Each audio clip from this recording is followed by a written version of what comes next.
시작하면서 우리 예수 세대 청년들이 이렇게 새로운 길을 걸어가는 믿음의 사람들이 되어졌으면 좋겠습니다. 아멘. 길은 걷는 자의 것이다. 길을 걸으면 길이 시작된다. 우리는 늘 오늘이라고 하는 그 날을 선물로 받습니다.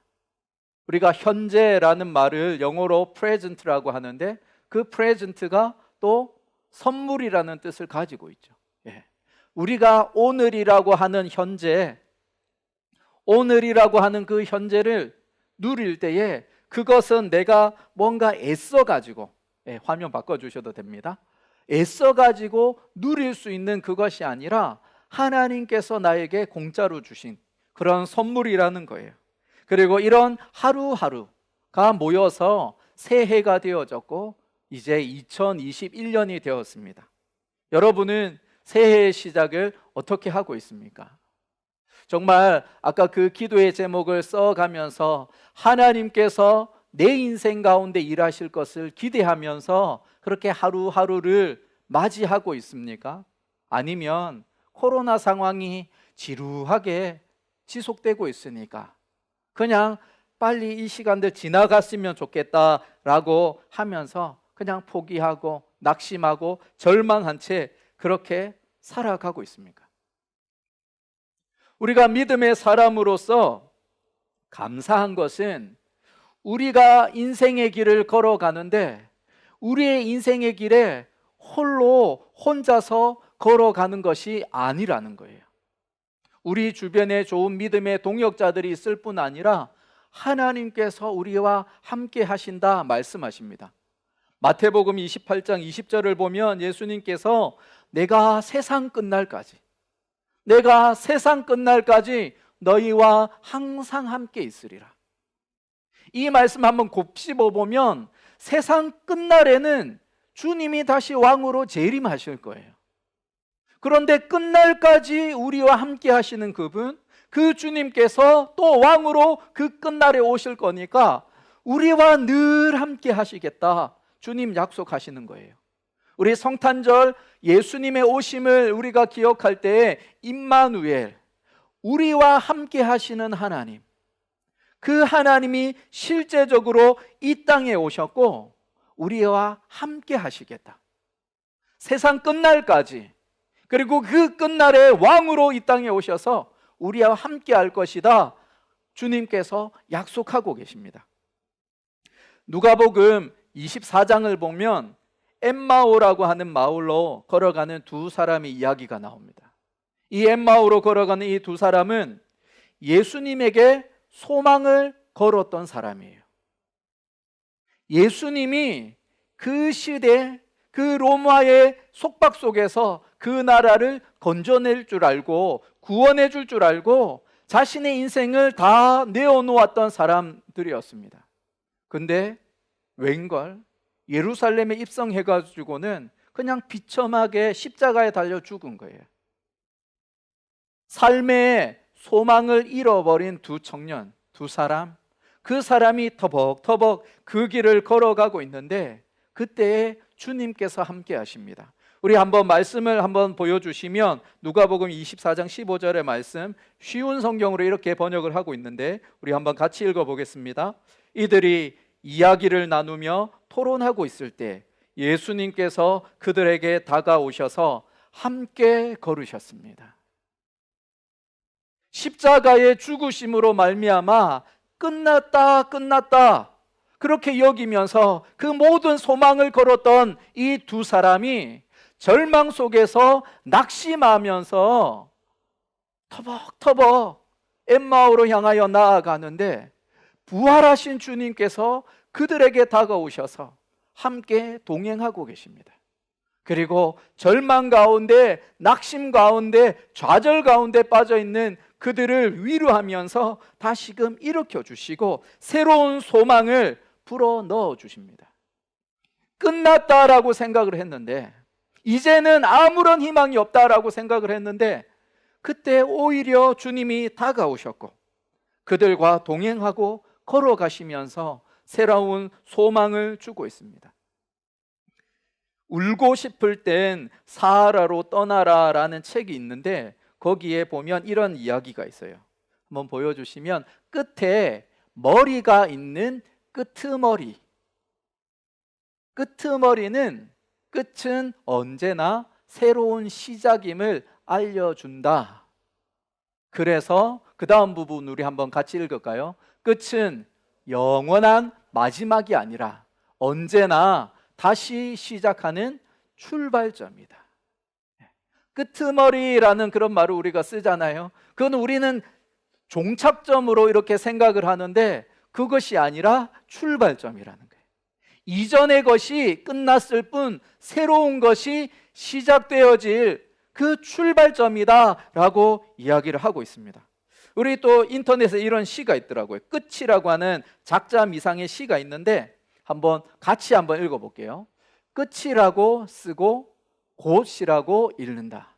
end라고 쓰고 end라고 읽는다. finish라고 쓰고 fresh라고 읽는다. 비웃지 마라. 이 실수는 착시도 오독도 아니다. 끝에 서 있는 것처럼 보여도 몸을 돌려 바라보면 언제나 시작이다. 마지막이라고 쓰고 막지 마라고 읽는다. 제일 마지막의 문구가 확 오더라고요. 마지막이야, 마지막이야. 세상 사람들은 마지막이라고 하면 절망하고 좌절하고 포기해버리는데 오히려 그거를 뒤집어 보니까 막지 마. 내 인생의 길을 걸어가는데 막지 마 라고 읽고 나아가는 거예요. 우리의 삶이 특별히 코로나 시대를 살아가는 우리에게 있어서는 참 우리 청년들이 신앙의 많은 위기를 겪고 있습니다. 그 전까지는 그 교회 가는 것이 어렵지 않았어요. 내가 마음만 먹으면 되고 내가 시간만 내면 되고 조금 부지런하기만 하면 교회에 갈 수 있었고 마음껏 예배할 수 있었고 마음껏 찬양할 수 있었는데 지금은 교회로 가는 것, 예배의 자리로 나아가는 것, 마음껏 찬양하고 울부짖으며 기도하는 것, 그것이 참 조심스러운 때가 되어져 버렸습니다. 이런 상황 가운데 있다 할지라도 우리 주님께서 끝까지 함께 하시고 우리의 삶을 인도해 간다는 사실입니다. 코로나 상황이 계속 이어지니까 어떤 희망, 소망, 어떤 기대 이런 것을 품는 것이 쉽지 않고 오히려 그냥 포기해버리는 것, 그냥 놓아버리는 것, 그냥 낙심하고 좌절해버리는 것, 그것이 더 쉬운 것처럼 보여요. 그런데 아까 그 시처럼 그 끝은 끝이 아니고 곧이 되어지고 엔드가 그 끝의 엔드가 아니라 다음 그리고의 엔드가 되어지고 끝났다라고 하는 그 피니시가 프레시로 새롭게 바뀌어지는 때가 될 수 있다는 거예요. 빈센트 반 고흐가 쓴 영혼의 편지라는 책이 있습니다.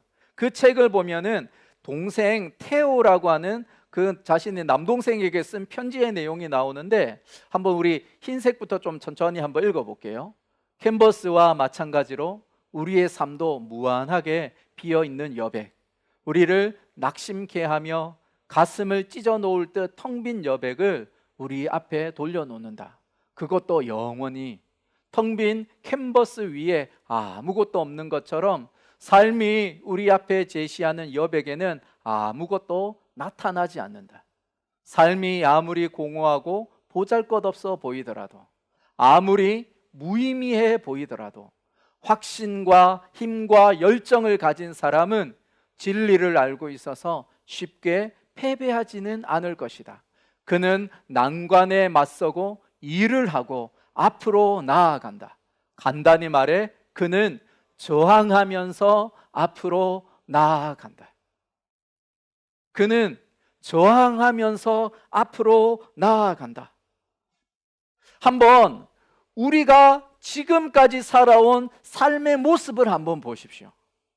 어머니의 뱃속에서 세상으로 나아왔을 때 그때에서부터 우리는 우리의 삶이 그냥 평탄하지 않았어요. 많은 고난이 있었고 많은 어려움이 있었고 힘든 여러 가지 상황들을 다 이겨내면서 지금까지 나아온 우리들의 모습이에요. 그리고 앞으로 또 어떤 일이 일어날지 우리는 알지 못하지만 진리를 알고 있는 사람, 그 사람은 그 저항을 이겨내면서 앞으로 나아간다는 사실입니다. 우리의 현실이 녹록지 않고 우리의 현실이 코로나로 인하여서 참 지루하고 힘들다 하더라도 우리가 하나님 안에서 주님의 그 진리의 말씀을 붙들려서 살아간다면 그 저항 앞에서 그것을 계속해서 떨쳐내어 버리고 앞으로 나아갈 수 있다는 사실이에요. 우리가 오늘 이사야의 말씀을 읽었는데 이사야 선지자가 처한 상황은 우리가 지금 누리고 있는 그런 상황과는 비교할 수 없이 암울한 시대를 살아갔습니다. 남쪽 유다에서 활동을 했던 이사야인데 북이스라엘이 이미 멸망했어요. 아수르 제국이 이미 북이스라엘을 집어삼킨 상황입니다. 그리고 언젠가는 모를 그때에 바벨론이라고 하는 제국이 일어나서 남유다까지도 집어삼킬 것이라고 하는 하나님의 말씀을 전해주고 계시는 거예요. 아무런 희망을 찾을 수 없는 그 시대, 어떤 소망도 찾을 수 없는 그 시대, 이사야의 선지자를 통하여서 하나님께서 이렇게 말씀하십니다. 우리 14절 15절의 말씀 우리 한번 같이 읽어보겠습니다. 너희의 구속자요 이스라엘의 거룩하니 여호와가 말하노라. 너희를 위하여 내가 바벨론에 사람을 보내어 모든 갈대아 사람에게 자기들이 연락하던 배를 타고 도망하여 내려가게 하리라. 나는 여호와 너희의 거룩한 이요 이스라엘의 창조자요 너희의 왕이니라. 지금 이사야 선지자가 살던 시대는 아직 바벨론이 제국으로 일어나서 패권을 다스리던 그때가 아니에요. 더 이후의 시간이 흘러서 바벨론이 올라올 것이고 남유다를 집어삼킬 것인데 지금 하나님은 이사야 선지자를 통해서 그 이후까지 이야기하고 있는 거예요. 바벨론 제국이 일어나서 남유다를 하나님의 심판의 도구로 그렇게 멸망시키겠지만 하나님께서는 다시금 너희를 위하여 그 바벨론 제국을 무너뜨려서 도망가게 만들 것이다 라고 말씀하고 있습니다. 그러면서 하나님을 어떻게 묘사하고 있어요? 너희의 구속자다, 너희를 구원하시는 분이다, 너희의 창조자다, 너희의 왕이다 라고 말씀하고 있습니다. 그 왕이신 하나님, 구속자이신 하나님, 창조자이신 하나님이 너희를 위하여 일할 것이다 말씀하고 있는 거예요. 현실은 소망을 기대할 수 없고 어떤 희망을 바라볼 수 없는 절망의 시대인데 하나님께서는 너희를 위하여 일할 거야, 너희를 위하여 하나님의 계획을 이루어 갈 거야 라고 말씀하고 있다는 사실이에요. 이 사실을 우리가 가슴에 깊이 간직한다면 우리 눈앞에 보여지는 이 코로나 시대가 우리를 집어삼킨다 할지라도 우리는 당당하게 믿음의 사람으로 설 수 있습니다. 우리 시편 27편 1절을 보면 다윗이 이렇게 고백합니다. 우리 한번 같이 읽어봅시다. 여호와는 나의 빛이요 나의 구원이시니 내가 누구를 두려워하리요.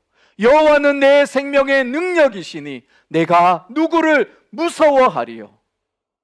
우리의 창조자, 우리의 구속자, 우리의 왕이신 하나님이 우리를 위하시면 누구를 무서워하고 누구를 두려워하느냐 지금 말씀하고 있습니다. 로마서 8장 31절을 보면 사도 바울이 이렇게 고백해요. 이 일에 대하여 우리가 무슨 말하리요? 우리 같이 읽읍시다. 만일 하나님이 우리를 위하시면 누가 우리를 대적하리요? 만일 하나님이 우리를 위하시면 누가 우리를 대적하리요? 하나님께서, 창조자이신 하나님께서, 구속자이신 하나님께서, 왕이신 하나님께서 우리를 위하여 일하시겠다 말씀하고 있습니다. 무서운 바벨론 제국이 어마어마한 기세로 일어나서 남유다를 집어삼킨다 할지라도 하나님은 그 바벨론 제국을 심판하실 것이다 말씀하고 있습니다. 코로나 바이러스가 전 세계를 집어삼키려고 한다 할지라도 하나님이 우리를 위하시면, 하나님이 우리를 위하시면 우리는 그 코로나 바이러스 앞에서도 당당할 수 있다는 사실입니다. 하나님 지금 말씀하십니다. 내가 너희를 위하여 일할 것이다. 내가 너희를 위하여 일할 것이다 말씀하십니다. 만일 하나님이 우리를 위하시면 누가 우리를 대적하리요? 2021년을 시작하는 우리에게 있어서 이러한 담대함이 있었으면 좋겠습니다. 이러한 믿음이 있기를 원합니다. 하나님이 우리를 위하시면 누가 우리를 대적하리요? 믿음은 눈앞에 보여지는 현실을 바라보는 것이 아니라 그 너머, 보이는 것 그 너머를 바라보는 것입니다. 그래서 히브리서 11장 1절을 보면 믿음은 바라는 것들의 실상이요 보이지 않는 것들의 증거다 말씀하십니다. 보이는 것에 휘둘리는 것이 믿음이 아니라 보이는 것 그 너머에서 역사하시는 하나님, 그 실상의 세계, 보여지는 그 세계, 그 배후에서 역사하시는 하나님을 바라보는 것이 믿음이다 라고 말씀하십니다. 아무리 무서운 대적이 일어나서 집어삼키려고 할 때에 엘리사 선지자와 함께 그 시종이 아수르 제국이 넘어오고 그 주변 국가들이 집어삼키려고 할 때 엘리사 선지자가 그 시종의 눈을 열어줄 때 어떤 일이 일어나요? 그 제국 군사 그 너머에 천군 천사가 가득해서 그 이스라엘을 지키시는 것을 보게끔 만들어 가시는 거예요. 믿음이 바로 그거예요. 보이는 것 그 너머를 바라보며 막막한 현실 그 너머에서 배후에서 일하시는 하나님을 바라보는 것, 그것이 바로 믿음의 사람입니다. 우리 이사야 43장 18절 19절의 말씀 우리 한번 같이 읽어봅시다. 너희는 이전 일을 기억하지 말며 옛날 일을 생각하지 말라. 보라, 내가 새 일을 행하리니 이제 나타낼 것이라. 너희가 그것을 알지 못하겠느냐? 반드시 내가 광야의 길을 사막의 강을 내리니. 지금 암울한 상황 가운데 있는 이스라엘을 향하여 하나님께서는 야, 이전의 일, 옛날 일에 매여 있지 마라 라고 말씀하십니다. 과거의 일들을 우리는 추억할 수 있어요. 그런데 과거에 매여 가지고 우리의 현실, 우리의 오늘을 도둑 맞는다면 그것보다 더 불쌍한 사람이 없는 거예요. 지금 하나님 그 말씀을 하고 계시는 거예요. 그 과거 때문에, 그 지나간 그 상처들 때문에 오늘을 살아가는 우리가 영향을 받아서 오늘의 삶을 제대로 살아가지 못한다면 그것만큼 불쌍한 것이 없다, 우리에게 말씀하고 있는 거예요. 그러면서 주님 말씀하시는 게 뭐예요? 보라, 내가 새 일을 행하리니, 내가 새 일을 행하리니 이제 나타낼 것이다. 나타낸다는 말은 뭐예요? 우리가 보게끔 하시겠다는 거예요. 우리는 믿음이 있다 하면서도 그 보이는 것 그 너머를 제대로 보지 못하니까 하나님께서 새 일을 행하셔서 나타나게끔 하겠다는 거예요. 쇼업하게끔, 보여지게끔 하겠다는 거예요. 그래서 야, 너희들의 인생 가운데 내가 어떤 일을 하고 있는지 보아라, 그렇게 말씀하고 있는 겁니다. 새 일을 행하시는 하나님은 이미 우리가 상상할 수 없는 놀라운 일을 행하셨던 하나님입니다. 16절을 보면은 바다 가운데 큰 길을, 큰 물 가운데 지름길을 내신 하나님이십니다. 바다 가운데 길을, 큰 물 가운데 지름길을 내신 하나님. 이 말씀은 홍해의 사건을 그렇게 보여주고 있는 말씀이에요. 출애굽기 14장 21절을 보면은 모세가 바다 위에 손을 내밀 때에 하나님이 큰 동풍을 불어제끼게 하셔서 그 바다를 마르게 합니다. 그래서 마른 땅 위를 건너가게끔 그렇게 행하시는 하나님이세요. 또 여호수아 3장을 보면은 요단강이 넘쳐나는 그때에, 우리 한번 그 말씀을 한번 보여주시면, 요단강이 곡식 거두는 시기는 항상 언덕 위에 넘쳐대는 거예요. 강둑을 넘어 제낄 정도로 물이 넘실넘실을 거치는 그때에 이스라엘 백성들이 제사장과 함께 그 발을 댈 때에 그 물이 그쳐서 마르게, 그 땅을 마른 땅으로 지나가게끔 하나님 하시는 거예요. 이미 하나님께서는 바다를 길로 만드시고 큰 물 가운데 지름길을 내신 분이 바로 하나님이세요. 그리고 그 하나님께서 이제 광야의 길을 내시겠다, 사막의 강물을 흐르게끔 하시겠다라고 말씀하고 있습니다. 우리는 상상할 수 없는 일인데 하나님은 이미 행하신 일이에요. 우리 스포츠에서 보면은 위닝 멘탈리티라는 말을 쓰죠. 위닝 멘탈리티. 뭐 쉽게 말하면 그런 말이잖아요. 이겨본 사람이 이기는 거예요. 질 것 같은데 위닝 멘탈리티를 가지고 있는 사람은 어때요? 그 힘든 상황 속에서도 승리할 수 있는 길을 열어가는 거예요. 그래서 저력 있게 그 힘든 상황을 뒤집어 엎고 승리의 길로 나아간다는 거예요. 우리가 볼 때 홍해 사건, 요단강을 건너가는 그 사건은 우리가 볼 때는 불가능한 일입니다. 절망의 사건인데 하나님께서는 이미 행하셨어요. 그 일을 행하신 하나님이라면 광야에 길을 내는 것, 사막에 물이 흐르게 하는 것, 그것 또한 가능하게 한다라고 우리에게 말씀하고 있습니다. 우리가 보기에는 도무지 불가능한 것처럼 보여질지라도 하나님께서는, 홍해를 가르신 하나님께서, 요단강을 가르신 하나님께서 다시금 사막에 물이 흐르게 하고 광야에 길을 만드실 것이다, 이렇게 말씀하고 있습니다. 우리 2021년 우리가 바라볼 때 막막한 것 같아요. 마치 홍해 바다 앞에 서 있는 그러한 이스라엘 백성처럼 보여집니다. 뒤로는 바로의 군대들이 병거를 몰고 집어삼키려고 달려오고, 앞으로는 나아갈 수 없는 그 홍해 바다 앞에 있을 때 이스라엘 백성들은 벌벌 떨고 있는데 하나님께서는 말씀하십니다. 내가 오늘 너희들 앞에서 큰 구원을 이룰 것이다 라고 말씀하세요. 그리고 그 바다를 가르셔서 놀라운 구원의 역사를 행하여 가셨습니다. 2021년 우리가 시작할 때에 비대면 예배가 내일이면 끝날 줄 알았는데 또 2주 연장되어졌어요. 그리고 또 다음에 어떻게 될지 우리는 알 수 없습니다. 막막하고 답답한 그런 상황 가운데 우리가 있다 할지라도 새 일을 행하시는 하나님이 우리를 위하여 행하실 것이다, 우리에게 말씀하고 계십니다.